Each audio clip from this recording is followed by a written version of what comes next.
I'm really happy to introduce my colleague, Karen Gregorian, who is going to be facilitating our first session on crisis management and program preservation.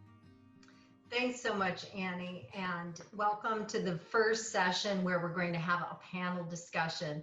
And today, this first session is focused on the crisis management and program preservation, and for all intents and purposes, looking across the landscape to say what worked, where are there opportunities for improvements or challenges.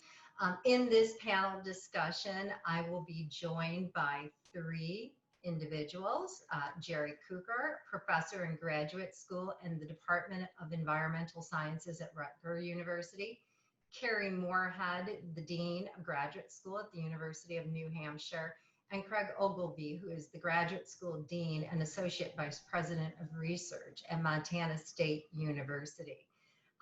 First, I'm going to contextualize the experience that we've had and the information that we got from the survey findings, and then each of these individuals will be presenting themselves and some of their observations before we go into a full panel discussion. So what worked? And let's talk about this. So what we found from the survey is that most institutions, 97% of the institutions, had a crisis management plan, which was definitely a good thing. And really, almost all found it was helpful. 54% found that it was very useful, and 39% said it was somewhat useful. So there's room for improvement, but there was a plan to start with. The other thing that is, I think, a very good news and good findings, and in fact, the community at large should be congratulated for, is that the institutions in general pivoted quickly, and really quickly when you consider all of the hierarchy and red tape that there can sometimes be to make moves and to make changes. And what was implemented quickly was a central administration team or a task force. Almost in every school, all but two that responded to the survey said that they put together some sort of a task force. The schools also pivoted in another way, in that 82% of the institutions moved into a pass-fail grading system. Some made it mandatory, most of them made it a more flexible option. But because of the extraordinary circumstances and all of the changes, putting into a pass-fail system that quickly is really extraordinary, at least it is to me. And then finally, online or virtual formats were brought into the research labs or into the field work. And that, of course, is also a big change. And that was done for most of the schools. And you can see the graphic over in the corner. And the extent to which this virtual format was implemented in the laboratory or the field situation really varied. And I think this is something where people did well to pivot in this way, but you can see in the gray section, only 41% said that they had a little, 14% was a lot. We have one little section in green there, 1% of the schools, they didn't close at all, so it wasn't a problem. So you can see that people pivoted, they tried new things. I think it's very challenging with labs and field work, and the fact that almost all institutions did something is pretty remarkable. So we can move on to the next slide and look a little bit more closely, instead of at the institutional perspective, of what really was the findings from our survey, that what worked for the graduate students. I think what comes across in the survey findings for us is that the well-being of the students was an extraordinarily strong focus of all the schools. Nearly every institution was able to provide mental health services for their graduate students, although there were some constraints in a few schools, but all schools pushed for that. And 3/4 of the schools across coordinated different types of activities to improve the mental health and mental well-being of their students. 78% coordinated wellness meetings, 77% of the schools said they increased their communications to their graduate students. And then again, holding virtual meetings, 75% of the institutions did this. Now, If you look across the institutions, not every institution did all of these things, but really across them, there was a concerted effort to really take care of the graduate students, as well as all the other changes that were going on. Furthermore, and I think that this is very promising, most schools are looking at no negative impact on admissions. Not none, but no real large scale negative impact. And you can see the different dimensions here on the screen. And really, I think the most serious challenge in terms of the incoming next group of graduate students is really at the socioeconomic level. That is a concern and an issue, and that may be impacted. And that makes sense under this environment where there may be more uncertainty and less application coming from people who are not as socioeconomically well off. So these are the things that we see that worked well. Let's take a look at a few places where we've got some room for improvement before I turn it over to Jerry. So this doesn't surprise anyone, I am sure, in this audience. Moving to online learning from the face-to-face classroom experience was one of the most primary challenges experienced across the board. 18% said that they were fully capable of supporting online and distance learning, but that really means that we've got 82% who said, oh, no, this is very hard to do, and we weren't able to fully support it. And so this is a place where we have room for improvement. 67% of the STEM research was delayed or discontinued, and that's a big hit. Now, that did vary across the schools, and it did vary in accordance to how much schools were shut down and how much lab and research and field work were shut down. And that's an important thing. But really, 67% of research being delayed is a huge impact to both schools and subsequently to the economy. This is important research that's going on. Finally, graduate students were really a particular concern, and this doesn't surprise us. Really, international students were hard hit. There were financial issues as well as travel restriction issues. Students with family, particularly families that had small children that had to be cared for and educated during the day while people were trying to continue their own studies, was a challenge for support. And then, of course, students with disabilities, and there was a concern about access to community services as well as some services on the campuses. And then the other challenge that we see, and this doesn't surprise us with the downturn in the economy with all of the pandemic restrictions, is that also most institutions reported that they were making fewer job placements for graduate, and this was particularly pronounced in making job placements into academia. And so this is really an important thing to think about, how things got constricted and held back, and these are areas for concern and improvement. So with those contextualized findings about the survey, I'm now going to hand off the presentation to Jerry to make a few remarks. Thank you very much, Karen. And also thank you to Deborah for the introduction.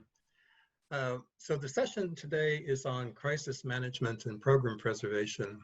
And I'm going to share with you a little bit that I learned in this totally unanticipated crisis in terms of crisis management from the graduate school dean's perspective at Rutgers. When it became clear back in March that we were going to go into a remote education mode, basically shut down research except for essential maintenance of laboratory animals, I realized quickly that I was going to have to respond because this is my 13th year as a dean. I know what the needs of my graduate students are, and I knew they were going to be impacted, particularly with regard to summer support. That was my first thing that I had to address. So I pulled together money that I had from a variety of different places, and I reached out immediately to the entire graduate student population and said, we're going to try to help. our funds are limited, but we will make money available to you. And here's the process. So we put an application process in place to do that. Now that we're 6 months into the crisis, I've learned a lot in terms of having 20/20 hindsight. I learned that although that was very important and the students were remarkably thankful for that, that was probably not the right way to manage this from a crisis management point of view. I learned from some of the program directors afterwards that money went to students that in their view really shouldn't have received funding. They were students who were actually, should have been completing, should have been going on, but for a variety of circumstances wanted to see if they could delay, or had already been in the program too long and the program director was trying to actually help them and their advisor get them out. I should have gone through a consultative process. It would have taken me more time, but it would have been better in my context to have worked with the program directors. That would have slowed it down by maybe another week or two, but I decided that because the crisis was imminent and we were going into the shutdown mode, that I needed to respond quickly. So I learned something from that in terms of crisis management. The other thing I've learned in this is you need to be very careful in how you construct a survey. The first thing I've learned from that in terms of crisis management is we are in survey fatigue at Rutgers University. Everybody is surveying about everything, and I'm not exaggerating here. Literally every entity in the operation is surveying. I got chastised for sending out 3 surveys back to back over a period of 3 weeks. But you need to be very careful about how you construct these things and vet the questions very carefully through a broader audience of knowledgeable individuals, because no matter how much thought you put into it, people are going to interpret it differently than what it is you think you're trying to get from them. So we've learned, again, 6 months in, so we now have another survey in the field at the moment. We'll be getting data back in about a week or so. And the goal of that one is to be very specific about students who actually have been severely impacted by the coronavirus crisis, to the extent that they really won't be able to complete the dissertation research, and they're going to need an extra semester or perhaps even more of funding. And what is that going to look like? I need to get numbers. I need to be very careful about that, because I'm going to have to take that to my chancellor to ask for the, whatever it is, X millions of dollars that are going to be needed to allow those students to actually successfully complete the degree. I've got money in my own budget to help with that, but my resources are limited compared to what I know the magnitude will be. So that's what I've learned about surveying and emergency response. The second point I'd like to bring up is the issue of international graduate students. So that was a major crisis for us at Rutgers, as it probably was for your institutions as well. We had already made offers of admission. They had been accepted in good faith. The intention was for the students to arrive here with the start of the fall semester in September. Because of COVID restrictions, they weren't able to. So the question was, how do we support them? We've made a promise of 5 years of support to them. What are we going to do? This is one where I had to basically do battle with the Office of General Counsel and the Institutional Tax Office, because from their point of view, we would be doing business in overseas places, and we would not have the authority and license, nor would we have the tax permits to do that. That's particularly problematic for us because our TAs and GAs in particular are unionized. They're in a bargaining unit. They're employees of the institution. They're governed by labor law. So there are all kinds of labor and tax implications here. Now, what I ended up doing is building a coalition. I see my colleague Tajania Henderson from the Graduate School Newark is on the call. She was a participant in this, a very important one. And we ended up having to build the argument forcefully and take it directly to the university president to convince him that we needed to essentially not ignore, but put the concerns of the Office of General Counsel to the side in order to be able to provide support to the students. So that was me learning something about the complexities of our own internal workings in order to do crisis management. I ended up talking with offices in the institution that I didn't even know existed in order to allow us to proceed there. And then the final point that I'll make has to do with the issue of the sad budget situation in the state of New Jersey. Of course, we're a state institution. There have been severe cuts to our operating budget. We've got about a $150 million structural hole in the budget right now that we're plugging with one-time money. That is not a viable model going forward for us. Programs are going to be cut. That is happening. There are layoffs. And so we are concerned what are the impacts of this going to be on graduate education, particularly for our supported PhD students. What is happening right now is what you read about if you read the Chronicle of Higher Education this morning, is that we have programs who are talking about should we be admitting students at all for the fall of 21? And if we do admit students, should we reduce the size of the cohort drastically? Now, for some of our programs, this is a major issue because they rely on a minimum cohort model to do mentoring of students. Sociology, for example, feels that it can't operate unless it has a minimum size of 5 students. I don't understand why, but that's their scholarly discipline and they know that. But they may not be able to admit those 5 students because the assistantships come not from me, but they come from the other deaconal units where those teaching assistantships are based. So we have the concern about the budget and whether we're going to be able to actually admit students for the fall. The other flip side to that same issue is that it's not just admitting students because of budgetary concerns, but it's also the belief that we need to conserve the resources that we have under these budget constrained conditions to support the students who are already in the matriculation status and need to complete. And is it appropriate for us to be admitting a cohort of new students? That will be an expense for us if we've got students who are already in years 4, 5, and 6 and need to be moved out, but will need additional support. So again, we've got a survey in the field at the moment, again, carefully crafted because I've learned a lot about how to properly design Qualtrics surveys.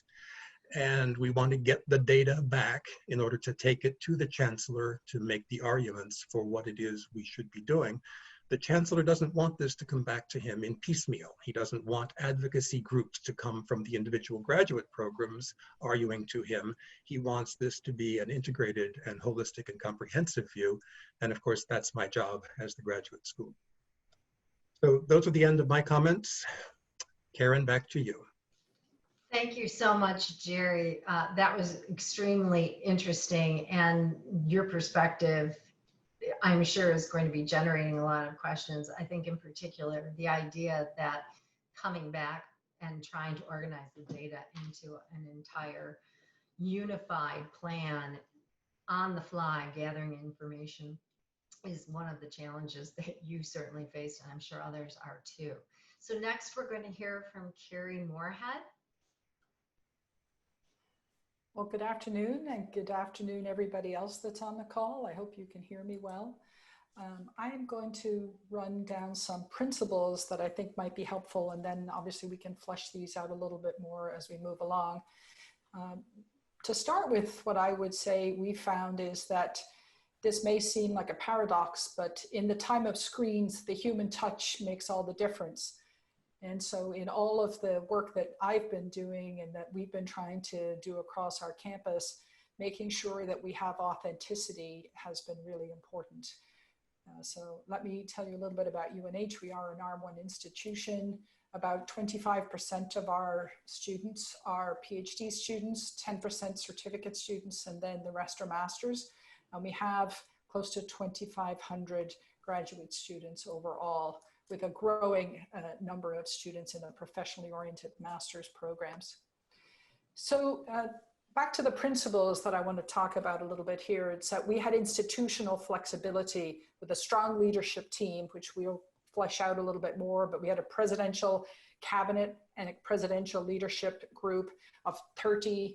All the deans are on there and other senior leadership. That committee had already formed prior to COVID, and when we needed to go live with our response, we had that group to turn to, and so we had multiple perspectives coming in very quickly.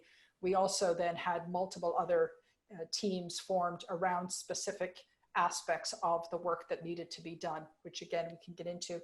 One of the things that I'm particularly proud of that I wanted to mention is that early on UNH lent on our strong entrepreneurial culture to plan and then stand up our own testing facility. we have now done in-house 126,000 COVID tests, and we have a positivity rate of 0.16, which again, you may want to know more about that, but that's been really integral to the planning that we were doing to come back face-to-face in fall with some nuance to that. I will say another principle that we can talk about is flexibility, and that is in any manner of things. Deborah mentioned policy, procedure, and practice, and I think we've got baked in now more flexibility in all of those things: fee waivers, deadlines, virtual attendances at defenses, recruitment events that are being done virtually. I can go on at length about that. Another takeaway for us is that communication at the time of COVID has brought to light tensions between a clear and consistent community-wide message and nuance and intersectionality, and how those play out when it comes to graduate education. So for example, if the message that goes out says all students must know X and do Y, does it really mean all students, or does it mean all undergraduate students who live on campus in Durham? And then there will be some slight version of that for all professionally oriented part-time students who come to our Manchester campus one night a week. Those are not the same populations with the same needs. But when we're trying to communicate that everybody has to be tested on a regular basis, knowing who's who and how to target those messages to communication channels that land correctly has been a challenge and an opportunity. We'll also say one of the principles we used is that graduate students are students first.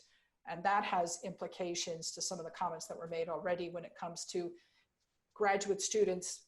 Are we talking about them in the classroom, themselves, their own academic progress, time to degree, those kinds of concerns? Or are we talking about them in their research role as an RA, in their teaching role as a TA?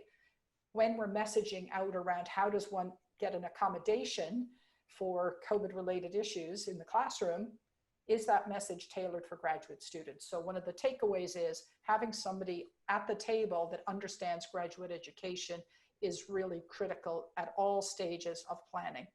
Mm-hmm. Another point I would make here is that as the graduate dean, trying to reduce the noise in the system was important. Not, as was mentioned, sending out multiple surveys on top of other people's multiple surveys, stepping back and figuring out how we can minimize some of that noise, despite maybe your intention to try to get into the mix a little bit. So for example, when it came to accommodations, we designed the accommodation process for grad students to mirror that for faculty and staff, but to use the process of petitioning that is very familiar within our community. So we're trying to, again, limit noise where we can. I'll end on, again, communication here. We communicated weekly from the graduate school dean's office, in essence, translating into grad school speak so that students could understand what those messages meant to them in particular. We held multiple town hall meetings to allow students access to us.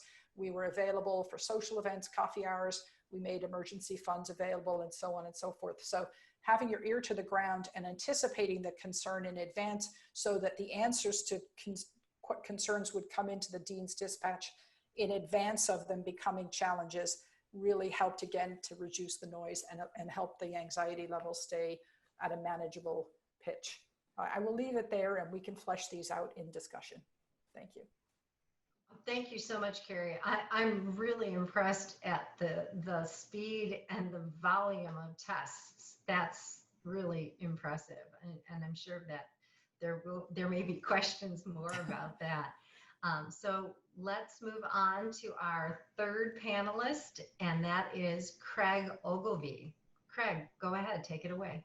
Okay. Thank you, Karen, and thank you, Deborah, for the invitation. So I'm playing a slightly different role in this afternoon's panel. I'm representing a group of social scientists who together we were awarded the second NSF Rapid Grant from NSF from IGE. And so thank you for the ability to present some of our results. So my role this afternoon is to present some of the data we collected from graduate students. So the The NORC work was talking to graduate deans. Our grant was to survey graduate students and to also run focus groups of graduate students. We were fortunate to have 11 university partners. We ended up getting over 4,000 graduate student responses to our survey, and they were from across the country, from every type of graduate school that we could try to find, from research to masters to HBCUs and Hispanic serving institutions. We also had focus groups. We had about 56 graduate students who signed up for focus groups, and we split those into 11 separate meetings. I have to say the graduate students had a lot to share. I've never run a survey where the open text box was filled out as frequently. So your graduate students certainly were vocal, at least the ones that we surveyed. I want to highlight 4 findings from our survey and focus groups. The first has already been alluded to, won't be a surprise. Our graduate students' mental health is at risk. Certainly, this is a very common knowledge about graduate deans, about anxiety and depression.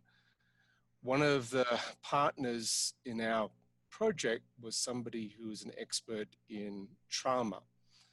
And so we included a validated measure for post-traumatic stress disorder. This is not the same as a clinical diagnosis of that condition, but it's a sort of a screening mechanism. And so one of the results that I think we should all take into consideration is about 31% of our graduate students responded to that part of the survey with symptoms and behaviors that would be consistent with needing to have more work with a counselor to talk about post-traumatic stress disorder. And so that's, I think, something which is new that we're adding to this conversation. So the second item has also been alluded to is sort of delays. Students are reporting to us that about 25% of them across our sample are expecting at least a 6-month delay in their degree completion. And I think there was some spread. There were some that were longer, but the number we're getting is 25% with a 6-month or more delay. The third area from our survey that's perhaps I can add value to the discussion is to say that our students are very worried about their careers. And that may link into this post-traumatic stress disorder, is the sense of, I don't have much control over everything, over anything. So there's a sense from the graduate students that we're finding is that they're very worried about their future careers. And that may be something that we can do as graduate deans, is to redouble our effort and our support of our graduate students and their futures. 25% of our STEM students were expressing that they were pessimistic of pursuing their career that they were preferring. For humanities students, that increased to 50%. And the final thing that I have to convey, and it's with humility, is that our graduate students did report, both in the survey but also quite strongly in the focus groups, that they felt neglected. So I know that each of us has been working very hard to communicate with graduate students and to support them in different ways. But as a scientist, my role here is to share what I'm hearing back from graduate students across the country. And our graduate students responded to our surveys saying that they felt neglected by the university. Largely, they felt more supported by their major professor, though that wasn't always the case, but there were more students that reported better support from their major professor. It dropped down to, depending on which question, about 25 to 30% of our graduate students didn't feel that the university was looking after their interests in terms of mental or financial well-being. So those are the 4 results from our survey: mental health, educational plans, career uncertainty, and a sense of neglect. Yowza. Okay, there's room for improvement there. And lots to talk about. That is really amazing. Thank you, Craig, for sharing those findings of your survey. And clearly surveys are out there and alive and getting us very important, interesting information. So if we can have Carrie and Jerry back on the screen with myself and Craig, that would be terrific. Can I ask a question of Craig? Craig, how soon will your survey results be available? Because I know we have a very anxious graduate school at Rutgers who would like to see this. Yeah. So certainly, so we've, there's been a few releases. The Chronicle ran a story on some of our results, and so I can make sure that NORC has that access. We're getting close to a white paper. I think it's going to be sometime in October. And we're also trying to put our work into a peer-reviewed journal. Great. Part of the delay is, again, it's a mixed method study, and the survey results were relatively faster to analyze the focus groups. My colleagues are furiously working on that. Thank you. Right, and I would say we're in the process of putting another survey together for a national audience of education researchers for AERA. And I think I'd like to make sure that I'm looking at your post-traumatic stress disorder questions, because I think it would be, not only are your findings so important, and thinking about how to address those issues, but I think that that is important for us to also look at the field of education research and look at the comparability of that. So I'll talk to you privately about that. So I'll go over here, and I hope Felice Levine is happy about that, and we'll take a look at that. But Carrie, it looked like you were about to ask a question, and we do have questions also coming in from our audience. I wasn't going to ask a question necessarily, but I have to say, having filled out the survey myself, this survey that we're talking about, and then prepping for this meeting, I had a feeling of it was too soon. It felt too soon for me in a sense. And had you not forced me to do this in a sense, I'm going into a meeting after this. I was in a meeting this morning, planning for spring. We're in it still. We are in the eye of the storm as we speak. So this is a gift in a way for us to be able to hold time for a minute to say, what do we know? What could we at least bank what we've learned so far? Because we're moving 1,000,000 miles an hour. And so one of the messages that I would like to get across is that I have tried, and I think on campus we've done a good job at trying to lead with the humanity of it. So when you're having meetings, there's a way to present these data where you say to your community, today we're in yellow. We have a color-coded system, so you can go from green to red, and we're currently in whatever code number it is. There's phases in summer research. So are we in phase 3 or 4? And you could get all caught up in how much PPE and how many tests and what color and blah, blah, blah. to say those kinds of things. I think it's really important for us to remember not to just go into operational mode, but to acknowledge the human toll this is taking on everybody. Right. One of the questions that we've gotten from our colleagues out in the audience, if you will, is advice about how to develop the human touch when using electronic and virtual technologies.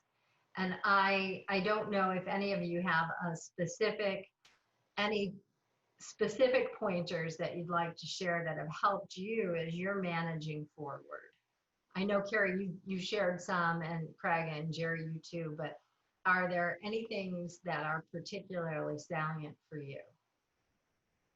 I would say having relationships with people. So your grad student senators, for example, it's really important you show up to their meet. This is, again, my philosophy. Show up to their meetings. We hold meetings with the students so that they have access.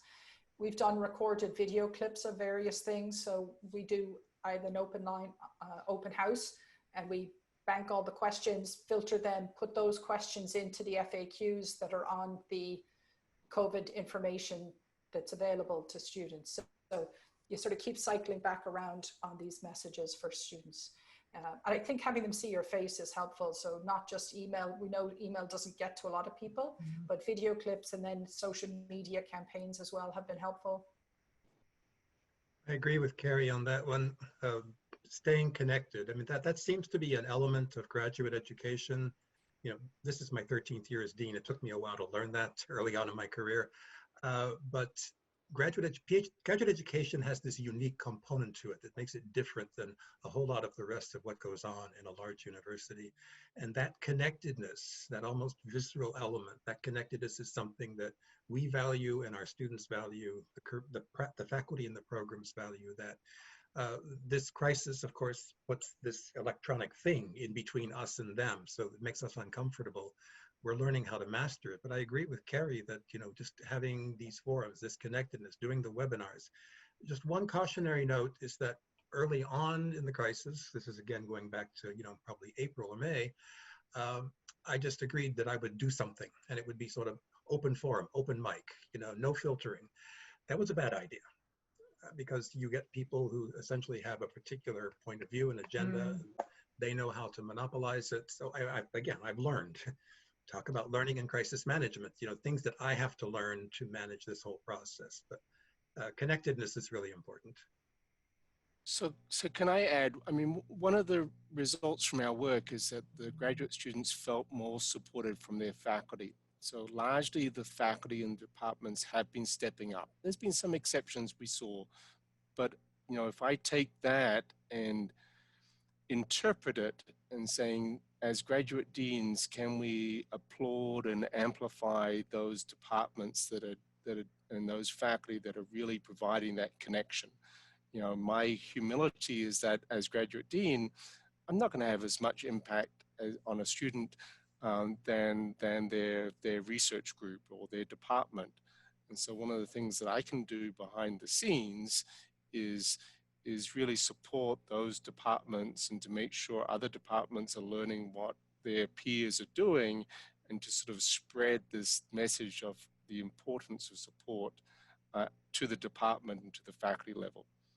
Can I ask the group, so I think that all of you focused on the connection angle and really outreach to all of the graduate students and trying to be authentic about it and messaging appropriately. And I thought it was important, Jerry, that you said if you had completely open mic, it's a little bit of a problem. But did you all do any additional, more informal or more social things to connect the grad students and help support them and make them feel less isolated? In our case at Rutgers, this, because it's so large, it really comes down to clusters of programs. So for example, where it's working well right now, Karen, is in the biomedical and health science cluster. There's a natural affinity if you're cell biology or neuroscience or microbiology. They have a common process for doing rotations in their first year. They're admitted in common. So they've already got a working community. And the people who function as the associate deans that deal with that particular cluster of programs, it's relatively a large group of students, they have that connectedness at the level of the graduate school. And they're the ones who are concerned with the issues of, you know, getting the people in from CAPS, our counseling and psychological services, to do things that will allow people to be able to express themselves, do things that are related to relaxation, do things that are more of a social nature, just have listening sessions. So it works well when you do this in clusters of programs. The same would be true in some of the related humanities programs. The language programs all situate together. They talk with one another. Art history is relatively closely connected with comparative literature and history and English literature. They all manage to work together as a group. So we allow that and we foster that. We facilitate that through the graduate school, providing what little bits of money we need to do to assist them to enable that. seems to work for us better when you do it at that level rather than the dean of the graduate school. I tend to be just, too far removed. And I think maybe that gets back to Carrie's point of being authentic. Mm-hmm. By bringing together like fields where there's a general affinity or overlap and crossover in terms of subject matter and interest, and bringing those groups together makes really great sense. And it is more authentic. This seems like a simple example, but what seems to happen is that there's a message going to faculty, messages going to staff, messages going to students. And then you try to nuance what the message is for students so that it's clear what grad students are supposed to be taking from the particular messages. So one of the advantages the grad school has is when we package those messages, we make sure that our message goes to admins and to faculty, grad coordinators and others, because it's maybe not as intuitive at the undergrad level that the faculty need to know what the students were told. But one way to foster what was just mentioned by Craig about the way in which the local folks are going to really have an impact on the students is to ensure that they know what the party line is in the first place.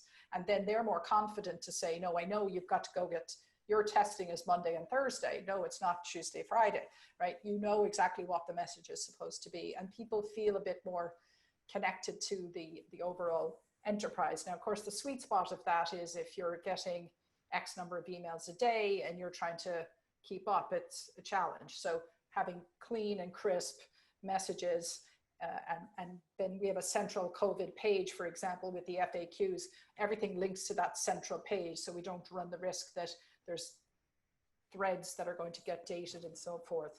But I think from the grad school standpoint, trying to make sure that the local grad community in fill in the blank department is getting the message. I will also mention something else, Black Lives Matter.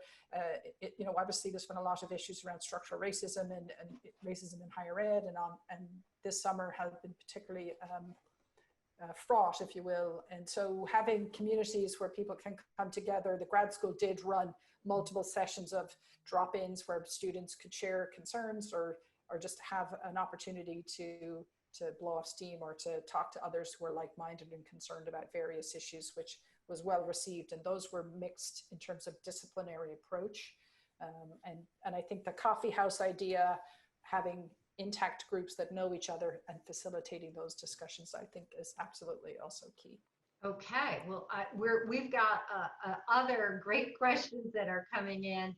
And I'm going to save one of them for the very end because I think we talked a little bit about it. But one of the important questions that we just received is, how did you engage faculty and graduate students together for planning for the fall semester?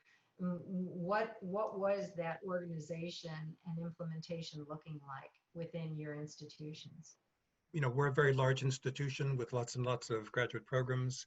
We're recruiting for certificate programs, master's programs, professional terminal master's programs, as well as PhD programs that will have a master's program that allows you to transition through.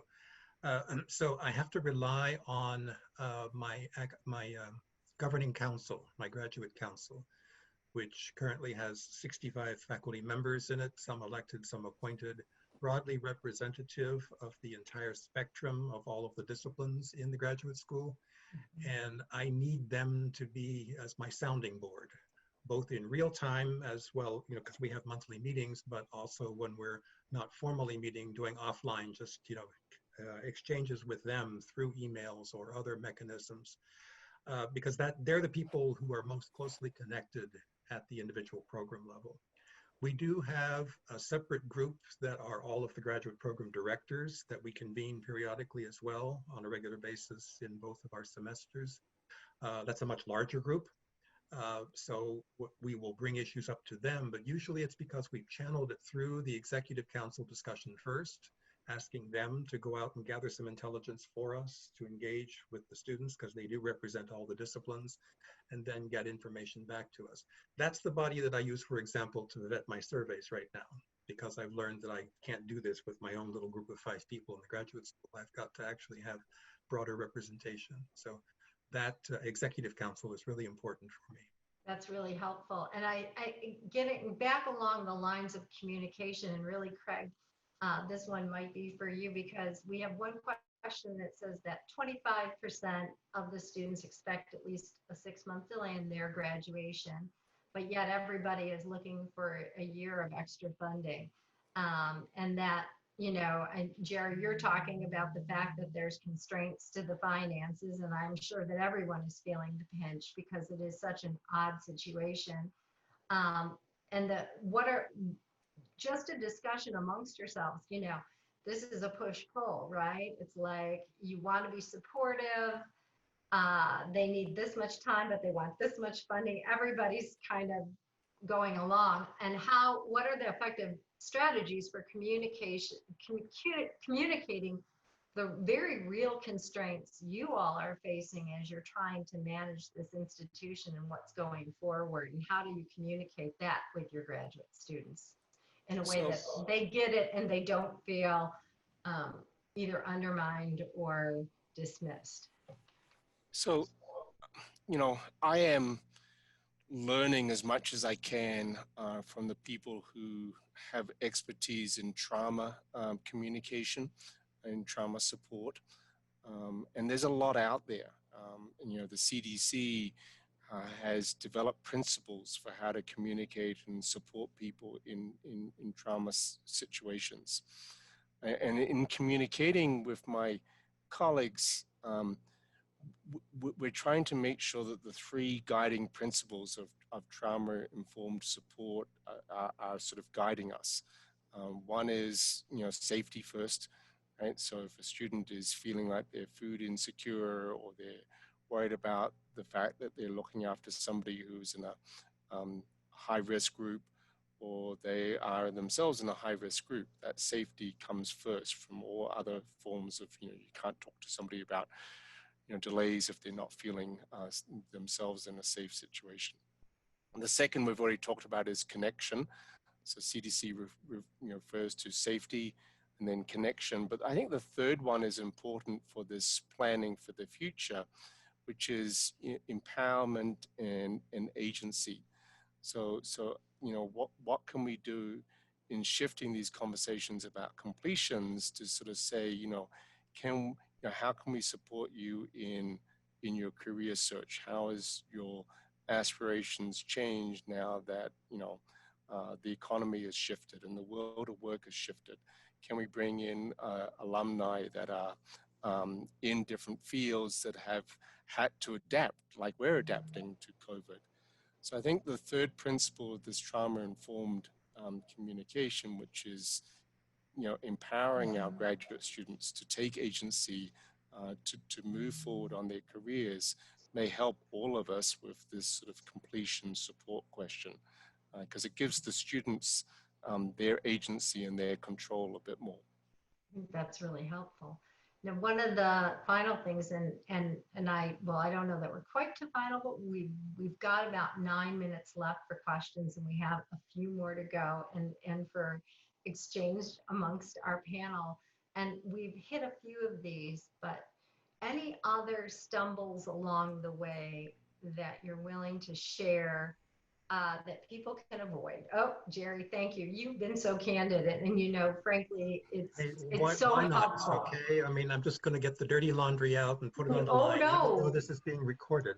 There's a lot of us, but really, everyone just needs to learn. We haven't done this before, right? No one's been here before. All right. So the Institute, we have a new president, Jonathan Holloway, and one of the first things that got announced is that we will extend the tenure clock for all faculty. If you're pre-tenure, you automatically are eligible for an extra year. You don't have to take it. There's an application process, but it will be essentially pro forma granted. So we did that. And the immediate response from the AAUP-AFT bargaining unit that represents the graduate students, the TAs and GAs, was, well, we want an extra year too, automatic. Grant us that extra year for everybody. Oh boy. That was not agreed to. That caused a huge amount of storm and stress, and a lot of time spent on my part as well as everybody else's part explaining that the graduate student situation is very different. that not everybody actually is in jeopardy. It's not the case that we have, 90% people who did that extra semester. The number is probably going to be much, much smaller than that. Many students weren't impacted by COVID much at all because they're doing theoretical data studies, metadata analyses. They're perfectly happy to be able to work on the computer at home as they are working in a laboratory building at Rutgers. But the AAUP wants to take a particular advocacy position because they see an opportunity there. So just a lesson learned from that entire experience. Go ahead, Craig.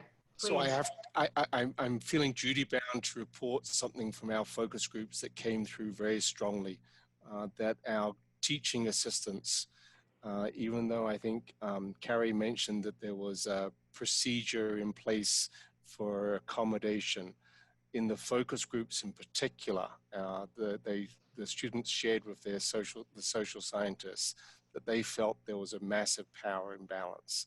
That even though they were very worried about their underlying health condition or somebody who in their immediate family that had an underlying health condition, the graduate students didn't feel that it was possible for them to request that accommodation for a modified teaching assignment. So I don't have a solution. I just need to report that to my fellow deans. That's something to watch out for. Even if we have these processes in place, graduate students may feel like, well, I can't really do that. I don't have that power.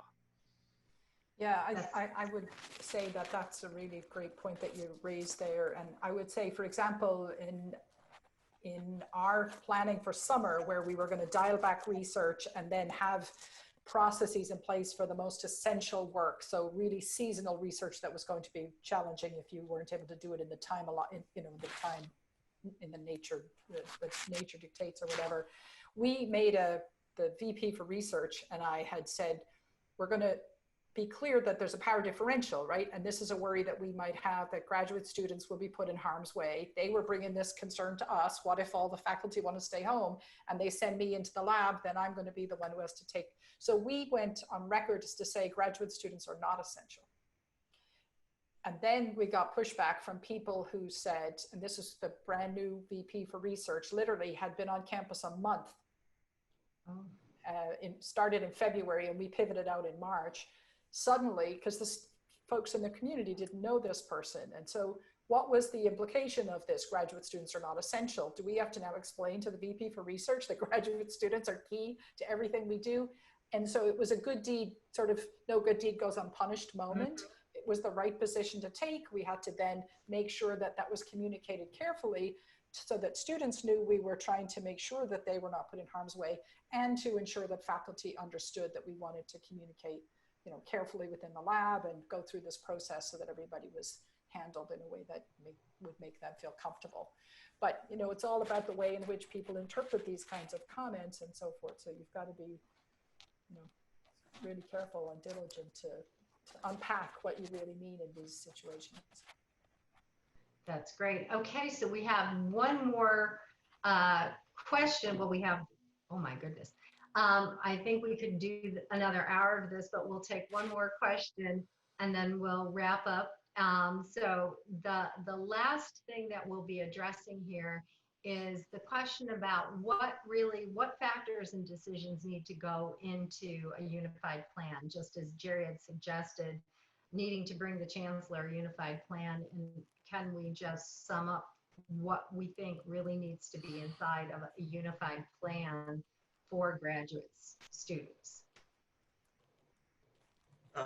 Unfortunately, to do a truly comprehensive unified plan, as I know the chancellor wants it, because I know the particular individual and he's very demanding, would take me a very long time. I would need to do a study like the one Craig just did. And I don't have the ability to do that or the resources or the time.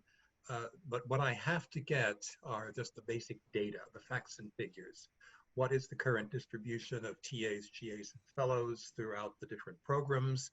Where do I see an indication of perhaps a program that is somewhat over-resourced relative to others that are under-resourced in terms, we need to look at the resource distribution, but it can't simply be based on numbers. It has to actually have that human component in it as Carrie and Craig have spoken about. I have to actually have that in there.